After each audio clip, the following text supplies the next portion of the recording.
वज़ीर आला मरियम नवाज की तुर्किया के सदर रजब तैयब एर्दोगान से मुलाकात। सदर एर्दोगान ने मरियम नवाज का खैर मकदम करते हुए डिप्लोमेसी फोरम कॉन्फ्रेंस में शिरकत पर शुक्रिया अदा किया। साबिक वज़ीर आज़म नवाज शरीफ की सेहत बारे भी दरियाफ्त किया गया। कहा कि जल्द नवाज शरीफ से भी मुलाकात होगी। मरियम नवाज ने भी नवाज शरीफ की जानिब से तुर्किया के सदर के लिए खैर सगाली का पैगाम पहुंचाया।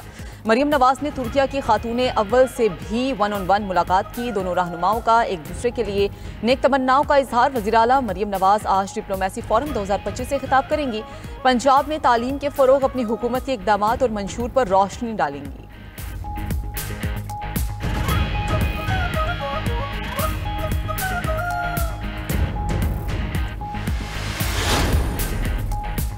वज़ीर आज़म शहबाज शरीफ ने मनसक के करीब हैवी मशीनरी और गाड़ियाँ तैयार करने वाली फैक्ट्री का दौरा किया।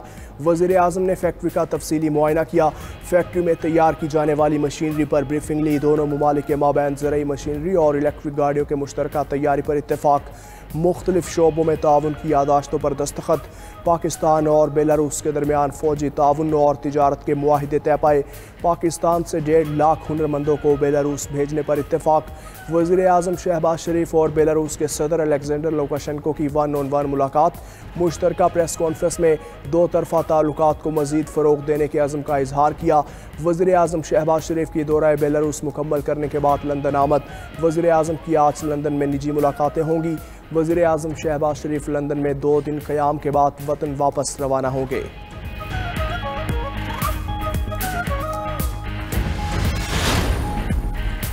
हुकूमत आम आदमी को रिलीफ देने पर काम कर रही है। वज़ीर आज़म आइंदा चंद माह में मजीद रिलीफ का ऐलान करेंगे। वफाकी वज़ीर ख़जाना का लाहौर चैम्बर में तकरीब से खिताब। मोहम्मद औरंगज़ेब की ताजरों के मसाइल तरजीही बुनियादों पर हल करने की यकीन दहानी। सनती पैदावार मुल्क की तरक्की का बाइस है। पॉलिसी रेट में कमी से कारोबार में इस्तेहकाम आ रहा है।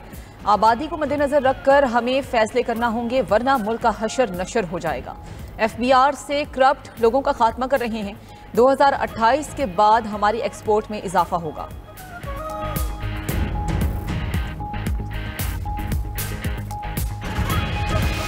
वफाकी हुकूमत से हमने कहा एकनिक में ले आओगे, हम मुखालफत करेंगे और हम इसको नहीं होने देंगे। इसलिए पता है उन्हें कि हमारे मौक़िफ़ को वो डिनाई नहीं कर सकते। हमारे जो डॉक्यूमेंट्स हैं उनके पास आगे कि पानी मौजूद नहीं है, बना नहीं सकते, तो बस डिले कर रहे हैं। हम हुकूमत को छोड़ने में 1 मिनट की देर नहीं करेंगे। अगर समझ लें कि हम जल्दबाजी में ब्लैकमेल होके एक गलत फैसला कर ले, क्या इलेक्शन होंगे इस वक्त? क्या हमारा मुल्क मुतहम्मिल है इलेक्शंस का? 500 दरिया हमारे हैं, आपके हिस्से का एक कतरा पानी भी कोई नहीं ले जा सकता। वज़ीर आला सिंध मुराद अली शाह का एक बार फिर कैनाल्स नामंजूर का नारा। हुकूमत से इत्तेहाद छोड़ने की धमकी दे दी।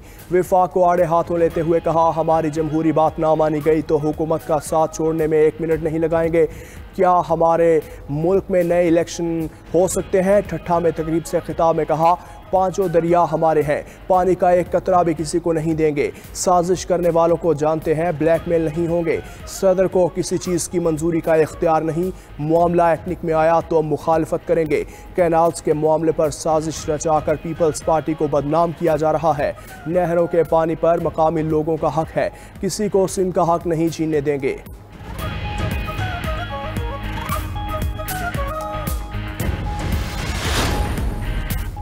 कराची के मसाइल पर MQM और ANP यकज़बान। मुश्तरका प्रेस कॉन्फ्रेंस से खालिद मकबूल सदीकी ने कहा कि शहर कायद का मंजरनामा तब्दील नहीं होने देंगे। डंपर्स को शहर में आने की इजाज़त कौन देता है? शहर को दोबारा अनारकी की तरफ नहीं जाने देंगे। ना इंसाफियों की वजह से शहर के हालात ख़राब होते हैं।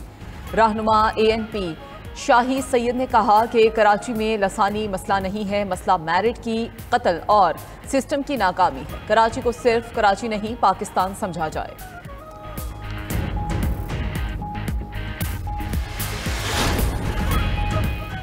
सिंध के हालात जानबूझकर ख़राब किए जा रहे हैं। विफाक को सिंध की बात मानना पड़ेगी।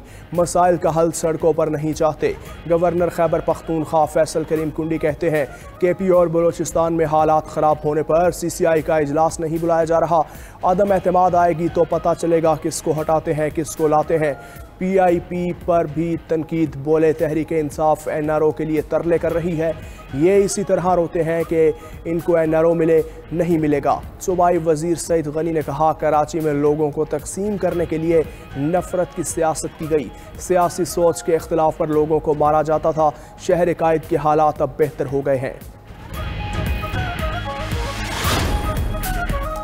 इस्लामाबाद, पंजाब और खैबर पख्तूनख्वा के मुख्तलिफ शहरों में ज़लज़ला। रावलपिंडी, एबटाबाद, चकवाल, मर्दान, मियांवाली और कालाबाग समेत मुल्क के मुतादिद शहरों में ज़लज़ले के झटके शिद्दत 5.5 रिकॉर्ड की गई। सवात, सवाबी, मोहम्मद, पेशावर, फैसलाबाद में भी ज़लज़ले के झटके। शहरी खौफ में मुब्तला होकर घरों से बाहर निकल आए।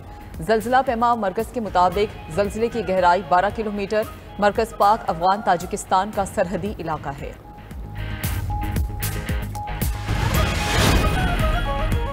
26वीं आईनी तरमीम जुडिशरी में एहतसाब है। अगर केसेस नहीं सुन सकते तो घर जाएं। ये शाही दरबार नहीं, आईनी अदालतें हैं। वज़ीर क़ानून आज़म नज़ीर तारड़ का इस्लामाबाद में तकरीब से खिताब। कहा, हुकूमत को किसी भी बार में मुदाखलत नहीं करनी चाहिए। हुकूमत का वकला के साथ जो मुआहिदा है उसमें कभी धोखा नहीं होगा। आइंदा आने वाले दिनों में मज़ीद अच्छी खबरें आएंगी।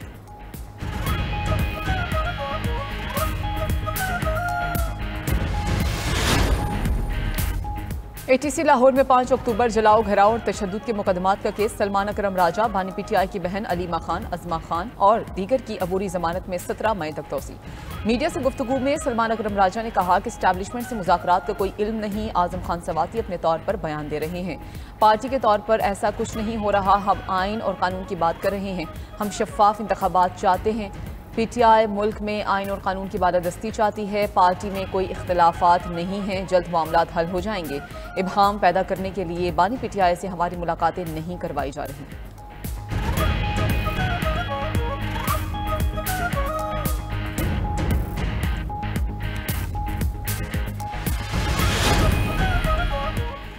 बानी PTI किसी सूरत डील करने पर तैयार नहीं। PDM हुकूमत की जानिब से PTI को फिक्स करने की कोशिश की जा रही है। PTI रहनुमा ज़रदाद गुल कहती हैं, नवाज, शहबाज और जरदारी सियासत में मुकाबला नहीं कर सकते, इसलिए सियासी इंतकाम ले रहे हैं। शरीफ ख़ानदान पाकिस्तानी अवाम के पैसों पर बाहर मुल्कों में अयाशी करते हैं। District and session court Islamabad में जरदाद गुल की बरीयत की दरख्वास्त पर समात। अदालत ने फरीकैन के दलाइल मुकम्मल होने पर फैसला महफूज कर लिया। उधर साबिक वज़ीर दाखिला शेख रशीद ने कहा है कि लोग कह रहे हैं मुज़ाकरात हो रहे हैं। मुज़ाकरात किससे हो रहे हैं, कौन कर रहा है, ये तो PTI बता सकती है। मुल्क को आगे लेकर जाने के लिए हालात बेहतर होने चाहिए। जौहरी तनाज़े पर अमरीका और ईरान के मुज़ाकरात आज ओमान में होंगे। तर्जमान व्हाइट हाउस कैरोलाइन लेविट ने कहा है कि ईरान से बराह रास्त मुज़ाकरात होने जा रहे हैं। ईरान जौहरी हथियार हासिल नहीं कर सकता। ईरान ट्रंप की पेशकश को माने या नताइज के लिए तैयार रहे। अमरीकी सदर के खुसूसी एलची स्टीव विटकॉफ का कहना है कि अमरीका ईरान मुज़ाकरात में समझौता करने के लिए तैयार है। अमरीका की इब्तदाई पोजीशन ईरान के जौहरी प्रोग्राम को मुकम्मल तौर पर ख़त्म करने पर जोर देगी। दूसरी जानिब ईरानी सुप्रीम लीडर खामनाई के मुशीर अली शमखानी कहते हैं कि अमरीका से मुज़ाकरात के लिए अहम और काबिल अमल तजावीज़ तैयार कर ली हैं। ईरान अपने जौहरी प्रोग्राम पर अमरीका के साथ मुनसिफाना मुआहदे का ख़्वाह है। अगर वाशिंगटन खैरसगाली का मुजाहरा करता है तो आगे का रास्ता हमवार होगा। अमरीका के साथ बराह रास्त मुज़ाकरात करें या फिर अमरीकी हमले के लिए तैयार रहें। ईरानी हुकाम का सुप्रीम लीडर को वाज़ेह पैगाम।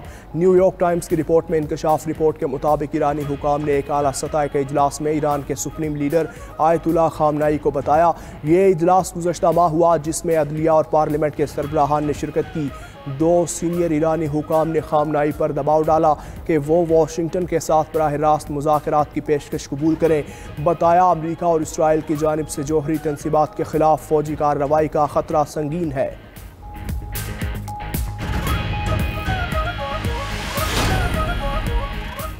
कराची में सियासी जमात की जानिब से रैली। ज़िला वस्ती में एक रोज़ के लिए दफ़ा 144 नाफिज। जारी नोटिफिकेशन के मुताबिक रैली निकालने और मुजाहरा करने पर पाबंदी होगी। दफ़ा 144 के दौरान 5 अफराद के जमा होने पर पाबंदी होगी। नोटिफिकेशन में 9 अप्रैल को पेश आने वाले नाखुशगवार वाक़े की पुलिस रिपोर्ट को बुनियाद बनाया गया। पुलिस रिपोर्ट में वाटर टैंकर को आग लगाने वाले और फूड चेन की ब्रांचेस को आग लगाने वाला एक ही गिरोह बताया गया है। 14 अप्रैल से मुल्क भर में शदीद गर्मी का अलर्ट जारी। महकमा मौसमियात ने खतरे की घंटी बजा दी। पंजाब भर में कल से शदीद गर्मी की लहर का इम्कान। मौसम का हाल बताने वालों का कहना है कि मुल्क भर में पारा मामूल से 8 डिग्री सेंटीग्रेड ज़्यादा रहने का इम्कान है। 13 अप्रैल से हवा का ज़्यादा दबाव पाकिस्तानी इलाकों पर असरअंदाज होगा। मुल्क के बेशतर इलाके गर्मी की लहर की लपेट में रहेंगे। गर्मी की लहर के दौरान रातें भी गर्म होंगी। बलूचिस्तान में शदीद गर्मी की लहर, महकमा मौसमियात और PTMA का हीट वेव अलर्ट जारी। DG PTMA का कहना है कि पाकिस्तान मौसमी असरात से मुतासिर होने वाला 7वां मुल्क बन चुका है। माहिरीन का शहरियों को धूप में घरों से ना निकलने और पानी के ज़्यादा इस्तेमाल का मशवरा।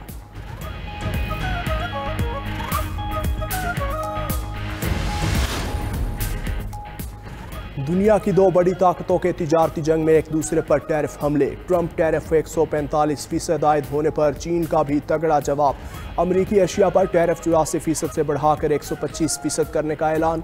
अमरीकी मसनूआत पर 125% टैरिफ आज से नाफिज।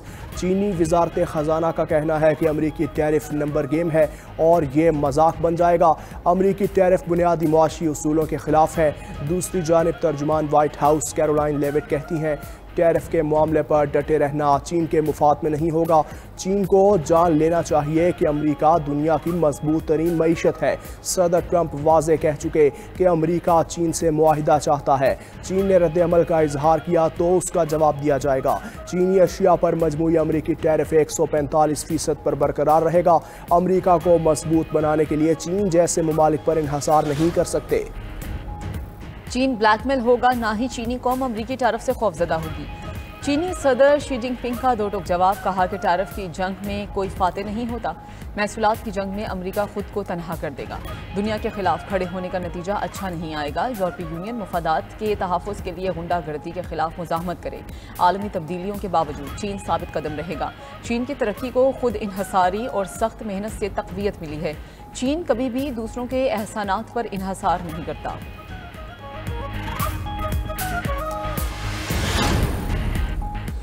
अमरीकी सदर को चीन से तिजारती मुआहिदे की उम्मीद। अमरीकी स्टॉक मार्केट्स में मुस्बत रुझान। डाउ जोन्स में 688 पॉइंट, S&P में 99 पॉइंट्स और नेस्डैक में 330 पॉइंट्स का इजाफा। यूरोपीय और एशियाई मंडियों में मिला जुला रुझान।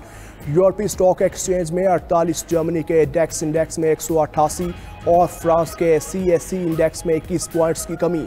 बरतानिया के FTSE में 50 पॉइंट्स इजाफा। ऑस्ट्रेलियन मंडी में 63 पॉइंट्स, जापानी स्टॉक में 1000 पॉइंट्स की कमी। भारतीय निफ्टी में 429 पॉइंट्स और चीन के शंघाई स्टॉक में 14 पॉइंट्स का इजाफा हुआ।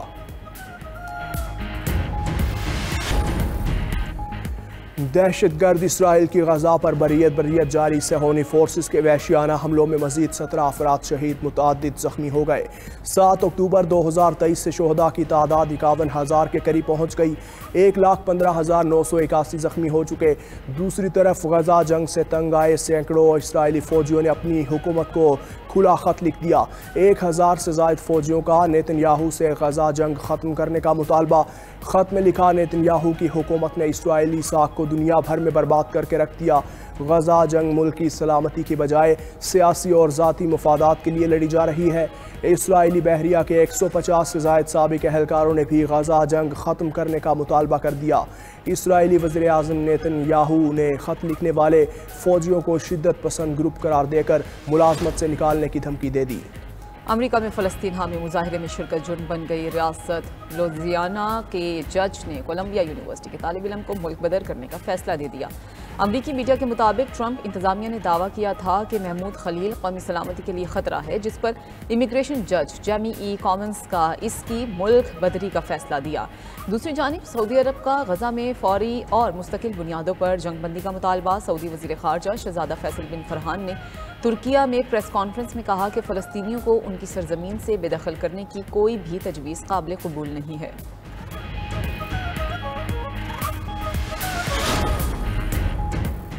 रूसी सदर पुतिन से अमेरिका के खुसूसी मंदूब स्टीव विटकॉफ की मुलाकात। दोनों रहनुमाओं में यूक्रेन जंग ख़त्म करने से मुतल्लिक उमूर पर बातचीत। मुलाकात 4.5 घंटे तक जारी रही, जिसे रूसी हुकाम ने मुस्बत करार दिया।